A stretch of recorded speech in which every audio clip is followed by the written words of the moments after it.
Apocalipsis capítulo 12, primeros 5 versículos, donde se nos dice que apareció en el cielo una gran señal, una mujer vestida del sol, con la luna debajo de sus pies y sobre su cabeza una corona de 12 estrellas. Y estando encinta, clamaba con dolores de parto en la angustia del alumbramiento. También apareció otra señal en el cielo. He aquí un gran dragón escarlata que tenía 7 cabezas y 10 cuernos, y en sus cabezas 7 diademas. Y su cola arrastraba la tercera parte de las estrellas del cielo, y las arrojó sobre la tierra, y el dragón se paró frente a la mujer que estaba para dar a luz, a fin de devorar a su hijo tan pronto como naciese. Y ella dio a luz un hijo varón que regirá con vara de hierro a todas las naciones, y su hijo fue arrebatado para Dios y para su trono. Capítulo 13. Me paré sobre la arena del mar y vi subir del mar una bestia que tenía 7 cabezas y 10 cuernos, y en sus cuernos 10 diademas, y sobre sus cabezas un nombre blasfemo. Y la bestia que vi era semejante a un leopardo, y sus pies como de oso, y su boca como boca de león, y el dragón le dio su poder y su trono y grande autoridad. Vi una de sus cabezas como herida de muerte, pero su herida mortal fue sanada, y se maravilló toda la tierra en pos de la bestia. Y adoraron al dragón que había dado la autoridad a la bestia, y adoraron a la bestia diciendo: ¿quién como la bestia? ¿Y quién podrá luchar contra ella? También se le dio boca que hablaba grandes cosas y blasfemias, y se le dio autoridad para actuar 42 meses, y abrió su boca en blasfemias contra Dios, para blasfemar de su nombre, de su tabernáculo y de los que moran en el cielo. Y se le permitió hacer guerra contra los santos y vencerlos. También se le dio autoridad sobre toda tribu, pueblo, lengua y nación. Capítulo 14. Después miré, y he aquí el Cordero estaba en pie sobre el monte de Sión, y con él 144.000 que tenían el nombre de él y el de su Padre escrito en la frente. Y oí una voz del cielo como estruendo de muchas aguas y como sonido de un gran trueno, y la voz que oí era como de arpistas que tocaban sus arpas, y cantaban un cántico nuevo delante del trono, y delante de los 4 seres vivientes y de los ancianos, y nadie podía aprender el cántico sino aquellos 144.000 que fueron redimidos de entre los de la tierra. Estos son los que no se contaminaron con mujeres, pues son vírgenes. Estos son los que siguen al Cordero por donde quiera que va. Estos fueron redimidos entre los hombres como primicias para Dios y para el Cordero, y en sus bocas no fue hallada mentira, pues estos son sin mancha delante del trono de Dios. El libro de Apocalipsis, o gran carta de Apocalipsis, como palabra de Dios que es, está enseñándonos una realidad que no aparece a nuestros ojos, pero que existe y que viene como fruto del pecado, y nos muestra los enemigos que combaten para obtener su victoria sobre la mente, sobre los corazones y sobre el alma de los seres humanos, porque las fuerzas de maldad están muy interesadas en el alma. No les interesa el oro, no les interesa la plata, no les interesan las piedras preciosas, están interesadas en el alma humana y luchan para someterla y que ninguna de todas las almas humanas que viene a este mundo escape de la condenación a la que van dirigidas. Ese es su propósito. Lo realmente increíble de la obra todopoderosa de Dios es que algunos de los que estaban condenados a la muerte por ser hijos de Adán y por tanto corrompidos en su naturaleza, son arrebatados de las garras del diablo para ser llevados a la vida por la acción directa y todopoderosa del Espíritu Santo, que da a los muertos vida, los arranca de Satanás y les hace ser partícipes de los hijos de luz. Por la situación tan trascendente en la que se encuentra cada ser humano que viene a este mundo, debemos prestar la máxima atención y exponernos a un análisis riguroso de las Escrituras, que en esta gran carta nos muestra una terrible guerra en la que estamos inmersos. No nos damos cuenta, pero estamos inmersos. El ataque es tan sutil que escapa a nuestros sentidos y por lo tanto no le damos señal de alarma. Si viéramos a los soldados con ametralladoras bien equipados en la puerta gritándonos y pegando tiros, diríamos: ¡guau! Estamos siendo invadidos. Pero como los informáticos saben bien, hay muchas invasiones que se llevan a cabo en el contexto informático que pasan completamente desapercibidas y te están sacando toda la información, absolutamente de todo, a todos los niveles, pero no te das cuenta. Pues así es como estamos en el mundo real. No nos damos cuenta de la terrible guerra en la que estamos inmersos, pero estamos inmersos. Ya hemos dicho que esta gran carta no nos presenta una secuencia cronológica de sucesos que forman el argumento de una película que va desde la primera venida de Cristo hasta la segunda y que componen el capítulo 1 al 22 de Apocalipsis, que esto no es un relato del 1 al 22, no es cronológico, sino que es la misma escena tomada con distintas cámaras desde distintos ángulos y que recogen distintos aspectos de una misma realidad. Esto es lo que aparece en cada una de las 7 secciones en las que está resumida o en la que está partida esta gran carta. Secciones que estamos estudiando para terminar nuestros sermones sobre este libro de Apocalipsis. La primera sección que vimos fue Cristo en medio de su iglesia. Corresponde a los capítulos del 1 al 3, donde encontramos a Cristo escribiendo a las 7 iglesias, y como lo hace a 7, por lo que implica el número, se está refiriendo que escribe a la Iglesia Universal, a nosotros, a nosotros. ¿Y cómo lo hace? ¿Cómo habla la Iglesia?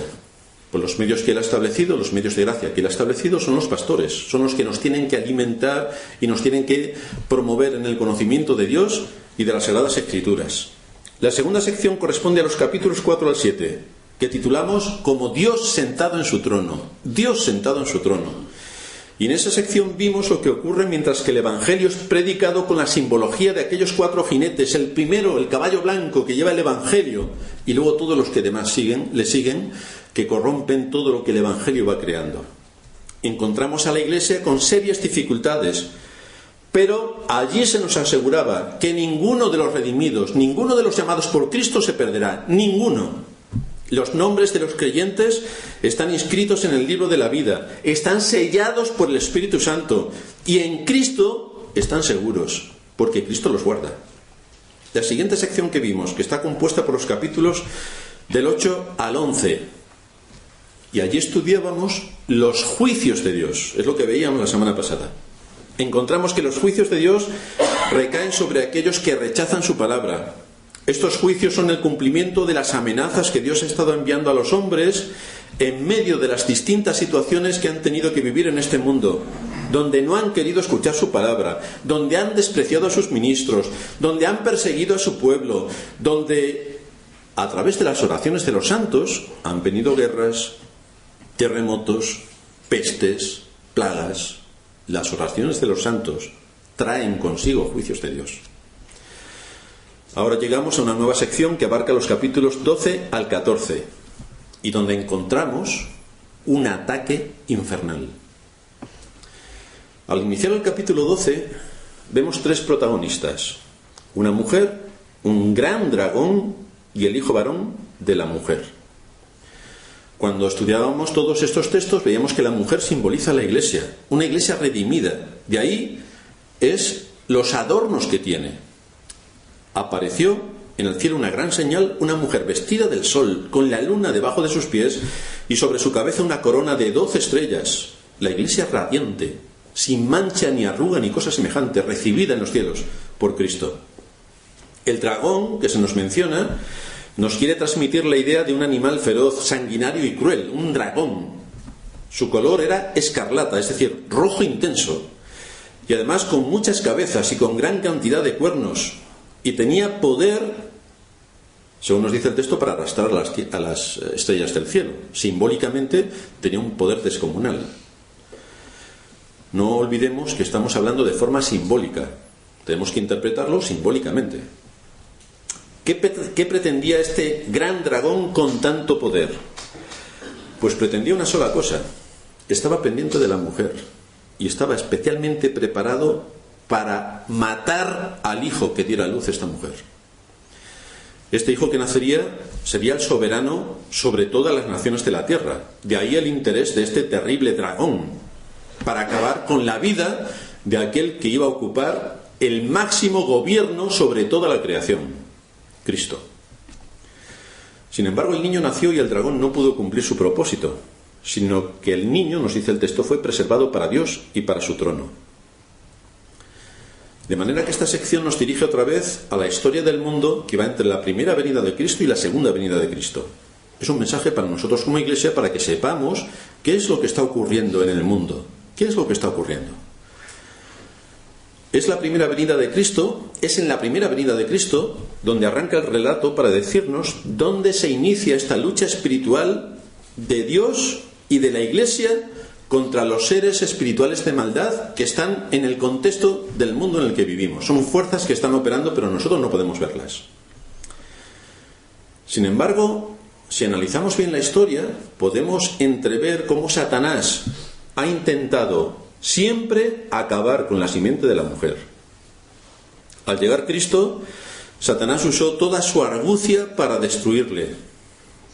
Ahí tenemos los falsos testimonios, ahí tenemos los falsos juicios y ahí tenemos todo el pueblo de Israel creyente que por medio de sus líderes llevaron a Cristo a la muerte.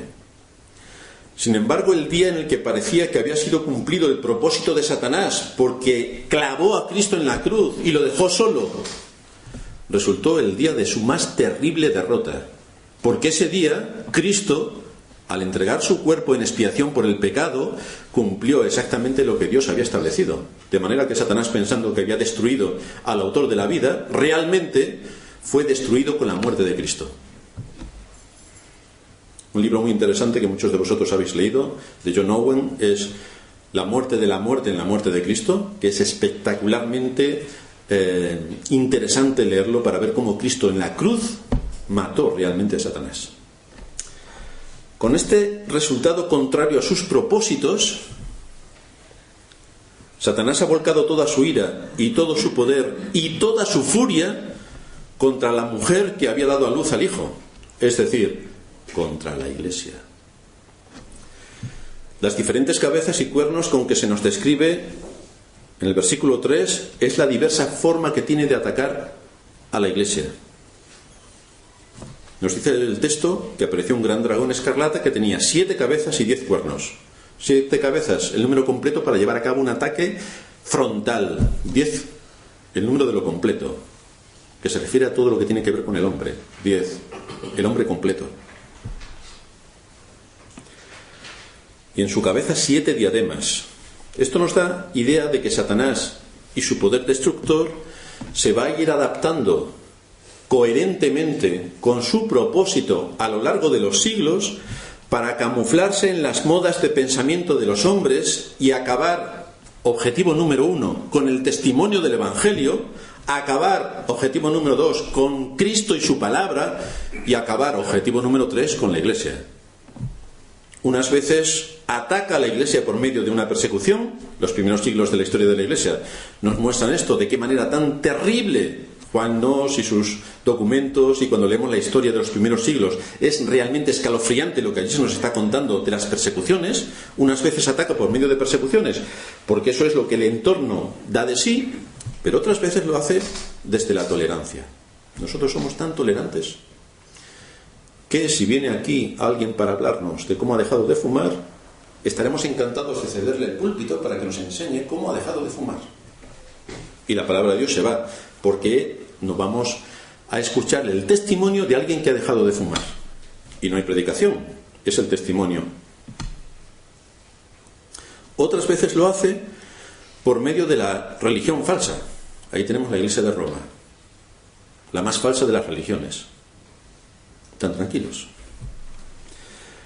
Al igual que ocurriera con Israel en sentido físico, en su peregrinaje hacia Canaán, la Iglesia tiene que pasar por el desierto de este mundo en su peregrinaje al cielo. Y esto es lo que también nos enseña el texto, cuando la mujer tiene que irse al desierto. Hay 3 aspectos importantes que no podemos olvidar de cómo la mujer, la Iglesia, va al desierto. El primero es que el desierto es un lugar para ser sostenidos por Dios. Es así como pasó con el pueblo de Israel, y es así como pasa con la Iglesia. El pueblo bajo el antiguo pacto fue sostenido por Dios con el maná que cada día caía del cielo. Nunca les faltó, pero ellos tenían que ir a recogerlo. Tienes que trabajar, tienes que salir de tu tienda, tienes que recoger, y además el día sexto tienes que recoger doble cantidad para el día séptimo, que es día de reposo. No puedes trabajar, coge el día sexto el doble. De la misma manera, nosotros estamos sostenidos en este desierto por el maná de la palabra de Dios. Pero al igual que los israelitas, Es un maná que tenemos que salir a buscar cada día para prepararlo, cada día para tomarlo. Hay que trabajar, hay que esforzarse hasta que lleguemos a nuestra patria celestial. Pero alimentarnos de la palabra de Dios requiere esfuerzo. Para que nosotros tengamos un plato de comida cada día, hay que trabajar, porque el plato de comida no aparece milagrosamente. Hay que trabajar. Dios nos da los medios, nos da el contexto, nos da las fuerzas, nos da la inteligencia, y trabajando obtenemos nuestro salario, vamos al supermercado, compramos la comida y la preparamos y nos la comemos. Pero no viene milagrosamente. Hay que trabajar para poder comer. De la misma manera, para apropiarnos de la palabra de Dios, tenemos que trabajar. Cada día tenemos que trabajar. Así que el desierto es un lugar para ser sostenidos por Dios, alimentados por Dios, ejerciendo nuestra responsabilidad. En segundo lugar, el desierto es un lugar donde la fe se prueba. En el desierto hay multitud de carencias. No estamos en el palacio de un rey. No estamos en el reino de los cielos. Todos están contentos. No estamos llenos de felicidad, ¿no? En el desierto la fe se prueba. No puedes encontrar todo lo que necesitas para vivir cómodamente como a ti te gustaría o imaginas o deseas, ¿no? Esta es una realidad por la que estamos pasando. El desierto es previo a nuestras moradas eternas. Y mientras que estemos aquí, tendremos multitud de dificultades, porque estamos en el desierto.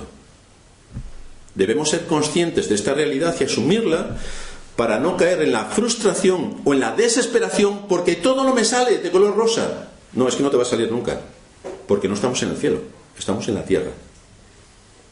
Y desde luego nos ayuda para prevenirnos y no tener un espíritu de queja como lo tuvo Israel, quejándose todos los años. Pues tenemos que aprender que aquí en la tierra se prueba nuestra fe, en el desierto de la vida. Y en tercer lugar veíamos que el desierto es ese lugar para ser guardados del dragón. Pero ¿cómo vamos a ser guardados si realmente estamos en una guerra? Pues precisamente, ya hemos dicho 1000 veces y lo repetiremos otro 1.000.000 de veces, que Dios no nos quita las aflicciones, sino que nos equipa para enfrentarnos. La Iglesia tiene que llevar a cabo una misión. La Iglesia. Ya sabemos que la Iglesia es un concepto que está completamente menospreciado en el mundo evangélico de hoy. Pero es que todo el libro de Apocalipsis habla de la Iglesia, habla de los redimidos, el contexto es la Iglesia, siempre es la Iglesia. La Iglesia tiene que llevar a cabo una misión, tiene la tarea de dar testimonio de la verdad del Evangelio como instrumento de Dios, y esto de forma exclusiva. Es decir, no se puede dedicar a otras cosas. Tiene que dar testimonio de Dios. Pero como está en el desierto, no debe olvidar que ella no es la protagonista. No puede creerse que es el centro y que es la que establece la doctrina y la que impone los dogmas. Debe recordar que es la administradora de la palabra de Dios y debe ser fiel en predicarla. Por lo tanto, aquello que enseña la palabra de Dios es rigurosamente lo que tenemos que hacer. Por lo tanto, no aceptaremos pastoras, no aceptaremos salsas, merengues en la hora de culto, no aceptaremos cualquier tipo de profanación de la solemnidad y la reverencia en la hora de culto, y no trataremos con todas las cosas que en la multitud de iglesias que hay en nuestros días blasfeman y pervierten la palabra de Dios, quitándole el honor, la gloria y la alabanza que Dios solamente debe recibir. No olvidemos tampoco que el dragón, Satanás, ha sido lanzado a la tierra. Sabe que le queda poco tiempo hasta que Cristo venga.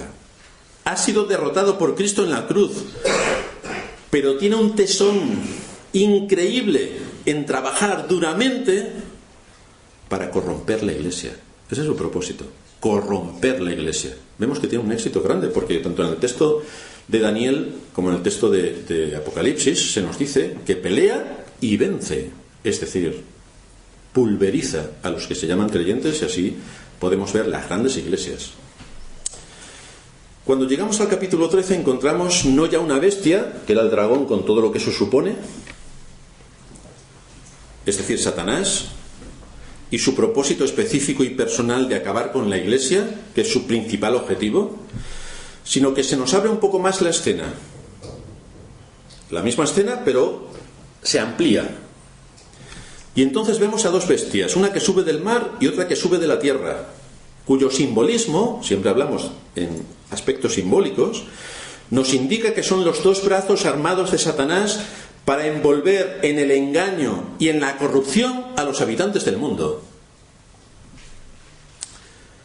Con la primera bestia Vemos la obra que lleva a cabo Satanás para hablar contra Dios y anular todo cuanto pertenece a Dios desde el mundo de la ciencia y desde el mundo social. Con la segunda bestia veremos cómo le hace la guerra a la verdadera religión.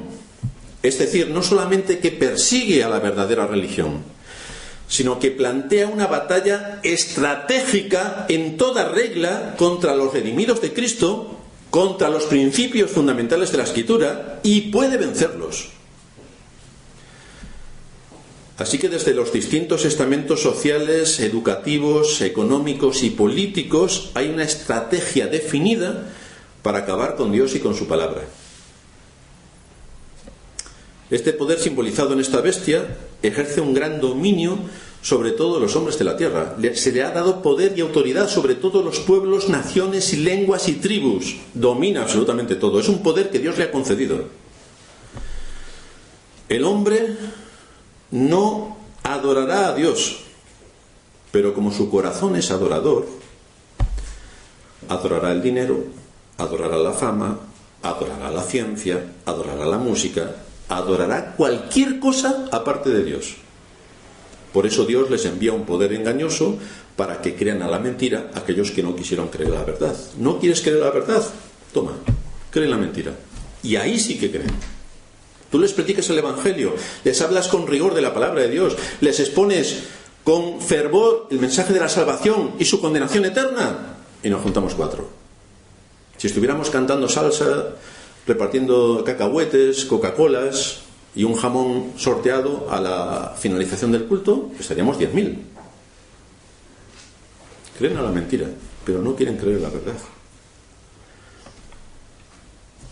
Esto es lo que logra esta bestia en todos los seres humanos, excepto en aquellos que han sido inscritos en el libro del Cordero. Esta bestia, evidentemente, como símbolo que es, no es alguien concreto. Es una influencia poderosa en medio de las sociedades donde Dios es completamente anulado y perseguido. Y para esto, con este propósito, actúa de 2 maneras. La primera, se opone a la Iglesia pisoteando el nombre de Dios y ridiculizando su palabra. Y la segunda, hace la guerra contra los santos. Esto lo consigue de una forma fulminante. Todos lo podemos percibir en nuestro entorno si hablamos de Dios o de su palabra. Si nos vamos al mundo académico, los que hemos estado en las universidades, si hablamos de Dios y de la creación, podéis ver que se parten de risa. Aparte de decirnos que somos tontos y lelos y 27 cosas más, ya quedamos un poco marginados por defender la doctrina de la creación. Ahora creo que el gobierno estaba pensando en introducir, de hecho han introducido en un libro de texto, no me acuerdo de qué región de España, la posibilidad de que seamos seres que vienen de otro planeta, que han colonizado la Tierra y que somos fruto de esa colonización. Es decir, venimos del mono o de extraterrestres, lo que sea, pero Dios no. Dios no es el creador. Eso no. Sin embargo, también tenemos que decir que gran parte de este desprecio hacia el Evangelio, hacia la Iglesia, hacia Cristo y hacia su palabra, viene motivado por falsos cristianos, que curiosamente son los que más abundan, y que tienen un fervor, pero no conforme a ciencia, que han hecho del Evangelio algo ridículo. Lo han caricaturizado con sus fantasías, lo han trivializado a la hora de exponerlo, lo han pervertido en cuanto a su doctrina y en cuanto a su mensaje. ¿Quién va a creer en lo que se predica hoy en miles de iglesias? Si es toda una caricatura, si no es el Evangelio lo que se predica. ¿Quién iba a creer algo de lo que se predicaba en la iglesia de Roma en la Edad Media, adorando a muñequitos y poniéndose de rodillas y dándole besitos? Es como si cogemos a Barbie y a Ken, los ponemos aquí delante y nos ponemos de rodillas a suplicarle que nos ayude. Si alguien hace eso, pensaríamos que está mal de la cabeza. Ahora, si a Barbie le ponemos Santa María y a Ken le ponemos San José, entonces ya sí podemos adorarles tranquilamente. Es increíble. Esta idea de la vida sin Dios, o de arrasar con todo el verdadero testimonio de la Escritura respecto a Dios, se ha ido extendiendo y ya está asentado en la vida cotidiana de nuestras sociedades. Ni Dios, ni su palabra, ni la Iglesia tienen nada que decir, han sido apartados por completo en materia de enseñanza, de justicia, de economía, de política. Pero tenemos a las grandes naciones protestantes que sus fundamentos son cristianos y que se han desarrollado por implantar principios bíblicos. Pero ahora no, ahora nada de todo eso vale. La ciencia ha tomado el liderazgo y por lo tanto nos habla, nos enseña, impone su moda de pensamiento sobre el origen del hombre. Impone su moda de pensamiento sobre el origen del mundo. Impone su moda de pensamiento sobre el origen de la vida. Y lo que se enseña en las aulas se ha asumido a todos los niveles de la sociedad. Son las teorías de la filosofía especulativa de la ciencia, que es filosofía especulativa, pero que se admite con absoluta realidad. Es la doctrina que hoy cree el mundo en el que vivimos. De manera que Dios ha sido desplazado por completo. Lo que dice la Biblia es infantil, como todo el mundo sabe. Es un cuento de niños que no merece ningún crédito. ¿Y por qué piensa esto el mundo en el que vivimos? ¿Por qué piensa que la Biblia es un cuento y que son cosas para niños? A esto contribuye el hecho de cómo se presenta al mundo la doctrina científica por una parte y la doctrina bíblica por otra. ¿Cómo se presenta? Si la ciencia fuera presentada como muchos hacen de los grupos llamados cristianos, nadie se creería lo que dice la ciencia. Imaginaos que alguien se propone demostrar los fundamentos científicos con una cabeza sin peinar, tocando la guitarra en un parque. Tú te ibas a creer, claro, los fundamentos de Arquímedes o de cualquiera de las leyes naturales desde esa perspectiva.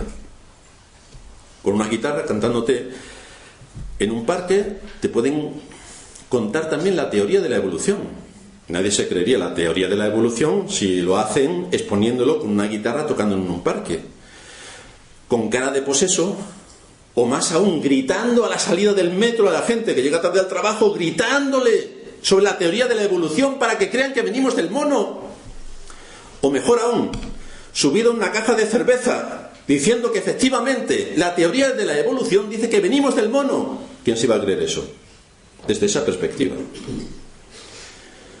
Y luego, si tú asistes a alguna de sus reuniones, todos están levantando la mano y moviéndose y haciendo triquiñuelas, exponiendo teorías científicas o realmente enunciados científicos de valor. ¿Quién se creería todo eso? Yo no. Pero la ciencia se presenta en foros serios, en las aulas magnas de las universidades, en salas de conferencia solemnes, en instituciones relevantes y de prestigio. Y lo hace con argumentos creíbles, lo hace con documentación en orden, lo hace apelando a la secuencia lógica de las cosas y establece relaciones entre las causas y las consecuencias. Lo hace desde púlpitos respetables, donde hay solemnidad, donde la gente va bien vestida, donde cada cosa está en su sitio y donde los que se reúnen van con el propósito de aprender y aplicar, lo cual contribuye a su modificación de pensamiento y por lo tanto efectivamente apoyan la ciencia. Si esta forma de actuar la llevasen a cabo los que presentan el Evangelio, se podría hablar con propiedad. Pero la Iglesia, entre comillas lo de Iglesia, prefiere parecerse a los mendigos y zarapastrosos y lanzar su mensaje como si sus oyentes tuvieran 4 años. Evidentemente así, ¿quién se va a creer lo que dice la Escritura? Hermano, la Escritura es una ciencia. La Escritura es una ciencia que está muy por encima de la ciencia filosófica especulativa del mundo en el que vivimos. Pero tienes que saber presentarla. Porque si no la sabes presentar, evidentemente, es menospreciada por completo. El resultado, por tanto, es que el mensaje que quiere lanzar aquellos que se llaman Iglesia no se puede tomar en serio. No se puede tomar en serio. No se aporta nada al conocimiento. Parece fruto de la superstición. Y los que lo llevan a cabo son en su mayor parte personas con una gran carga emocional, poco sentido común y una inteligencia alimentada por la ignorancia. ¿Y con eso dónde vamos? Ya le dijo el Señor al pueblo de Israel: mi pueblo pereció porque le faltó conocimiento. Cuando falta el conocimiento viene la superstición. Y todo lo que hay en el pueblo que hoy se llama cristiano evangélico es superstición en un 90%. De manera que en vez de que ese evangelio sirva de luz y traiga al mundo convicciones científicas por lo que enseña la Escritura, lo han convertido en tinieblas. Han hecho una mezcla de superstición, de culto de la nueva era y de manipulación sin límite en la adoración y en el conocimiento del Trino Dios. ¿Y cuál es el resultado? Pues que evidentemente la bestia ha cumplido su propósito. Evidentemente. La segunda bestia. Vio otra bestia que subía de la tierra y tenía 2 cuernos semejantes a los de un cordero, pero hablaba como un dragón. 2 asuntos que saltaban a nuestra vista en este texto.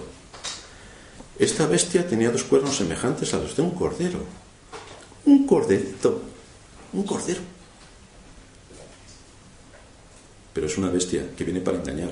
Ahora, si viene con piel de cordero, pobre corderito, vamos a dejarle que entre y que esté con nosotros. Cuando entre y está con nosotros nos despedaza, porque no es un cordero, pero su apariencia sí. A esta bestia se le llama en primer lugar el falso profeta, y en segundo lugar su apariencia nos evoca cierta inocencia y hasta dulzura, la de un cordero, lo cual nos muestra su papel basado en el engaño. De la misma manera que Satanás se disfraza como ángel de luz, aquí tenemos a la bestia que se hace pasar por Cristo. ¿No es Cristo el Cordero de Dios, que quita el pecado del mundo? Pues aquí tenemos el engaño. Algo similar. Pero aquí el sentido es que quiere jugar un papel de salvador de las causas perdidas. El ser humano necesita autoayuda. Esto es lo que vamos a transmitir para la fe. El ser humano necesita autoayuda. Necesita algo de buenismo. Hay que proveerle de justicia social. Es decir, todo cuanto uno se puede imaginar para satisfacer el ego del ser humano, excepto que Cristo vino a ser el salvador de pecadores. Eso no, porque eso afecta a mi conciencia y a mi pecado, y no lo quiero. Pero las causas sociales, el darle de comer a los negritos que viven en el centro de África, el enviar esparadrapos a los que se han caído y hay que curarles con las tiritas, el cuidar a los animalitos, pobrecitos ellos, que no se mueran, eso sí. Pero no hay que afectar a la conciencia ni al corazón.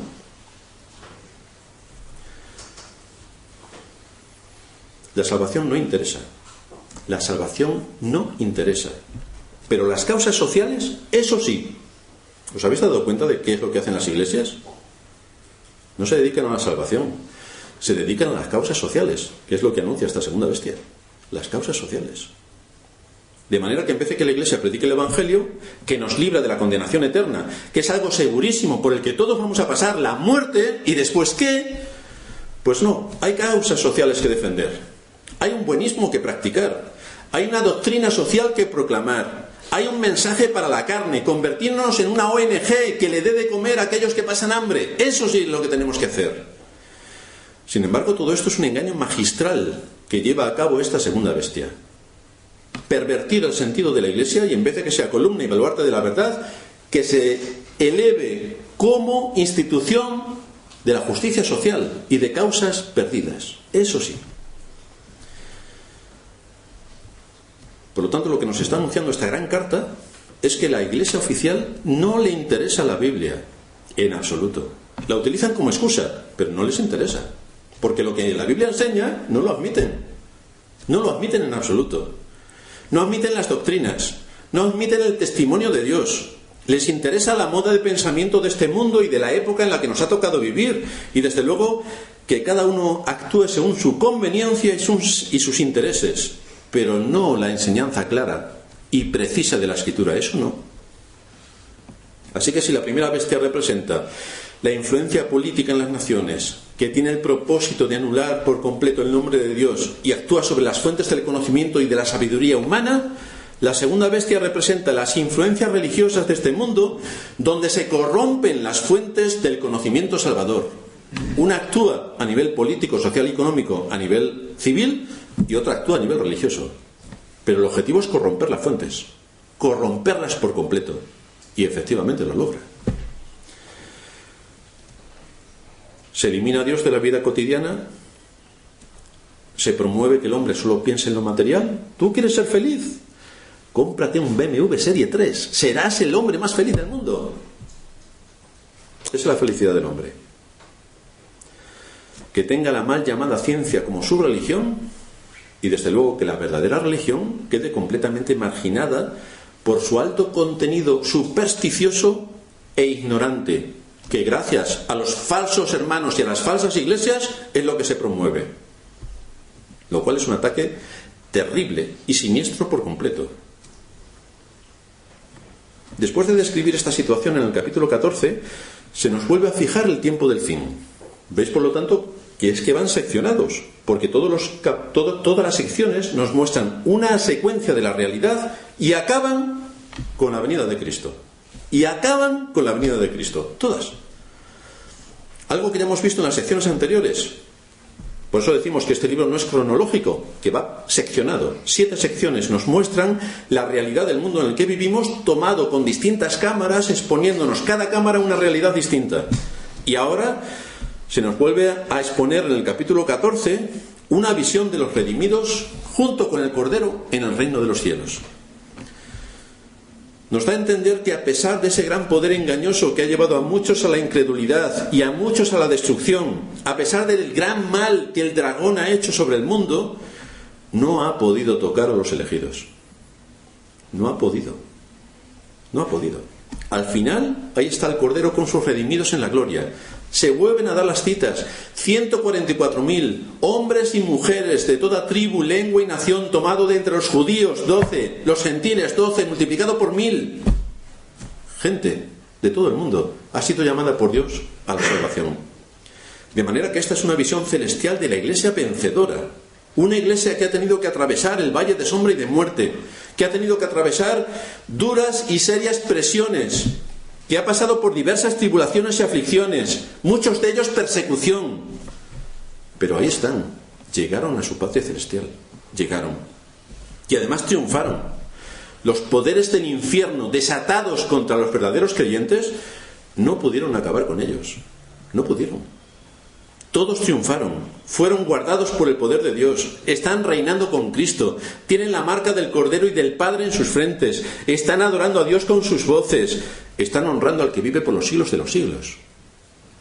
El terrible engaño de Satanás no pudo afectar a los verdaderos creyentes. Esto es lo que nos expone ante la gran doctrina de la perseverancia de los santos. Este pasaje nos recuerda la oración de Cristo en Juan 17:12. A los que me diste, está hablando el Señor al Padre, a los que me diste, yo los guardé, y ninguno de ellos se perdió, ninguno. Los que el Padre le dio a Cristo fueron guardados, ninguno se perdió. Por ellos murió Cristo, ninguno se perdió. A ellos selló el Espíritu, ninguno se perdió. Tuvieron que afrontar las tribulaciones y los engaños de la bestia, pero todos pudieron llegar a los lugares celestiales con Cristo. La iglesia redimida pudo perseverar en la fe, pudo arrepentirse para con Dios durante su vida aquí en la tierra a través de todas esas circunstancias. Y todos, absolutamente todos, sin perder ni uno, llegaron a sus moradas eternas. Finalmente, en esta sección se nos habla de la responsabilidad que tenemos como iglesia. Porque la carta va dirigida a la iglesia.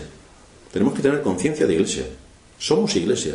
Y la carta va dirigida a la iglesia. Se nos habla de la responsabilidad que tenemos para cumplir con nuestro deber mientras que seguimos esperando aquel gran día que aquí se nos anuncia. Mientras que estamos esperando el retorno de Cristo, ¿qué es lo que tiene que hacer la iglesia? Pues aquí se nos dice, predica la palabra. No se nos dice, envía arroz a Etiopía. No. Cuida de los animalitos. No. Predica la palabra. Predica la palabra. Predica. a tiempo y fuera de tiempo, redarguye, reprende, exhorta con toda paciencia y doctrina. Eso dice Pablo. Aquí Juan predica la palabra. Esto es una constante en todas las secciones.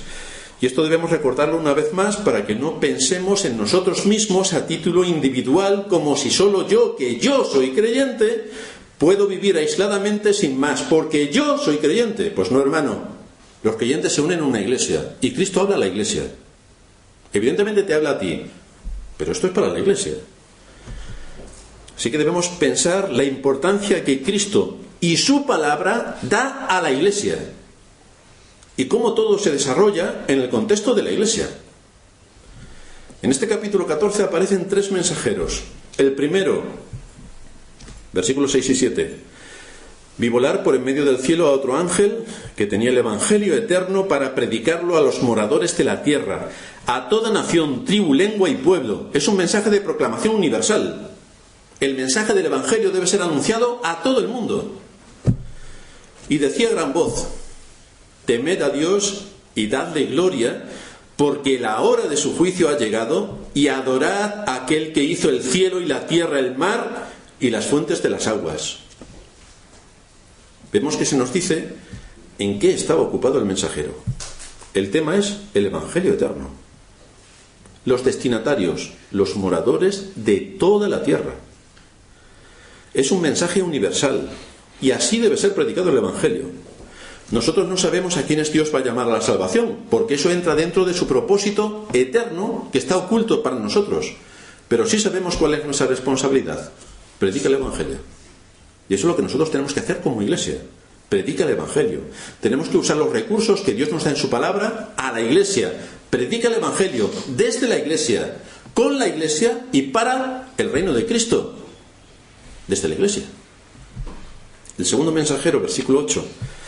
Otro ángel le siguió y dijo: ha caído Babilonia, la gran ciudad, porque ha hecho beber a todas las naciones del vino del furor de su fornicación. Y aquí se hace mención a la ciudad de Babilonia, que es tomada como símbolo del desenfreno, la inmoralidad y la idolatría. Es la gran enemiga del pueblo de Dios. Es el mundo de la gran Babilonia. Representa lo que es el mundo como centro de seducción del ser humano. Le vende al ser humano sus encantos. ¿Qué es lo que tú quieres? Dímelo. Y te lo doy. Le vende sus promesas de felicidad. ¿No es esta la tentación que Satanás le hizo al Señor?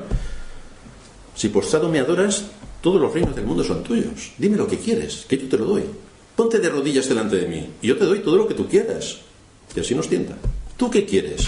Todos tenemos un precio. ¿Tú qué quieres? De manera que aquí encontramos el ámbito donde se han movido estas bestias a lo largo de la historia, para pervertir las fuentes de la sabiduría y del conocimiento humano, así como la verdadera religión. La gran Babilonia, la gran ramera. El tercer mensajero, de los versículos 9 al 11, dice que el tercer ángel siguió al primero y al segundo, diciendo a gran voz: si alguno adora a la bestia y a su imagen y recibe la marca en su frente o en su mano, él también beberá del vino de la ira de Dios, que ha sido vaciado puro en el cáliz de su ira, y será atormentado con fuego y azufre delante de los santos ángeles y del Cordero. Y el humo de su tormento sube por los siglos de los siglos, y no tienen reposo de día ni de noche los que adoran a la bestia y a su imagen, ni nadie que reciba la marca de su nombre. La marca, muchos dicen, bueno, estarán marcados aquellos que pertenecen a la bestia. No, están marcados todos. Los que pertenecen al reino de Cristo llevan el sello del Espíritu Santo, y los que pertenecen a la bestia, que es el mundo, los impíos, llevan el sello de lo que son. Este es el otro aspecto del mensaje del Evangelio eterno, que es aquí citado. ¿Cuál es el fin de aquellos que van tras las modas y los deleites de este mundo? ¿Cuál es el fin de aquellos que para ellos el mundo es su todo? Aquellos que pervierten la religión, aquellos que manipulan el mensaje del Evangelio, aquellos que pervierten el sentido de las cosas. ¿Cuál es la parte de aquellos que se dejan seducir con los encantos y promesas de este mundo, o con los encantos y promesas de las falsas religiones, entre la cual se encuentra la evangélica, por cierto? Tal y como le ocurrió a Babilonia, atrajeron sobre sí el juicio de Dios y la muerte eterna. Por lo tanto, aquí no estamos hablando de cosas triviales, para que cada uno se las piense, y esto es un jueguecito de niños. Aquí estamos hablando de temas importantes, porque todos, sin excepción, compareceremos delante del tribunal de Cristo.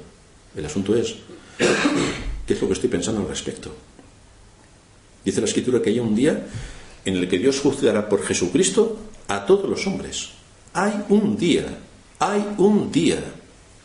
Yo me acuerdo cuando tenía 11 años que estaba deseando poderme sacar el carnet de conducir, que es a los 18. Y me pasé 7 años casi llorando. Y hubo un día en que lo tuve. Hay un día. Cuando tenía 18 años pensaba que ya no cumpliría muchos más. Y resultó que sí. Y te haces viejo. Hay un día. Y Dios, para el día del juicio final, también existe ese día.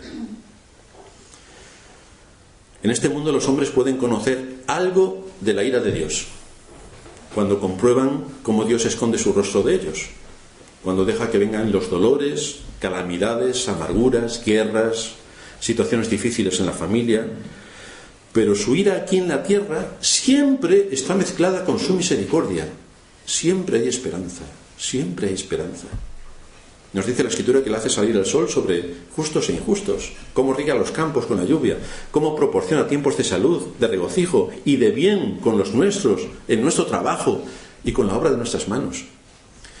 Pero en nuestro texto se habla de condenación sin misericordia, condenación sin bondad. Solo la ira de Dios sobre el alma y el cuerpo. No seremos almas desencarnadas. En la resurrección, el alma se junta con el cuerpo. Ese es el día del juicio. El alma y el cuerpo va al infierno. No temáis, dice el Señor, a los que pueden matar el cuerpo, pero el alma no pueden matar. Temed más bien a quien puede echar el alma y el cuerpo en el infierno. ¿Quién puede echar el alma y el cuerpo en el infierno? Muchos dicen, Satanás. No, error. El que puede echar el cuerpo y el alma al infierno es Dios. Es Dios. Dios no nos ha dejado sin testimonio, sino que aparte de la creación visible, que todos podemos ver, también nos habla por medio de las Escrituras. Y allí nos expone lo que tenemos que creer y que hacer para escapar de la ira de Dios y no ser atrapados por las tinieblas que vuelven el mundo en el que nos movemos. En ese día del juicio final, que continuamente nos anuncia la Escritura, que continuamente nos anuncia esta gran carta, ese día quedará aclarado delante de todo el universo que el Evangelio es verdaderamente el mensaje de Dios para salvación. Las buenas nuevas. Estás condenado a muerte. Estás condenado a muerte. Las buenas nuevas es que hay solución hoy. Mañana quizá no, pero hoy sí. El Evangelio que predicó Cristo y que contiene la obra de Cristo es la palabra de verdad para salvación. Esto quiere decir que la ira de Dios es manifiesta contra todo hombre, porque hemos violado su santa ley en su reino. Hemos atentado contra su ley. Y sabéis, según lo que enseña la Escritura, que atentar contra la ley de Dios es lo que implica el pecado. El pecado es infracción de la ley. Pero por medio del Evangelio predicado, conocemos las demandas de la justicia divina. Vemos la gravedad y la maldad de lo que implica que hayamos atentado contra su ley. Y entonces se nos expone el remedio. Mira a Cristo y vivirás. Mira a Cristo y vivirás. Ves los engaños del mundo. Ves las sutilezas del mundo. Los engaños de la falsa religión. Date cuenta de en qué mundo te estás moviendo. Afiánzate de los medios de gracia. Utiliza los recursos que te da la Escritura. Asegúrate de que lo que crees es lo que enseña la palabra de Dios. Intégrate en una iglesia que con fidelidad rinda culto a Dios. Y entonces desde ahí trabaja por predicar la palabra. Ayuda a los que están predicando. Ayuda a los distintos ministerios de la iglesia. Ayuda para que la iglesia cumpla su función.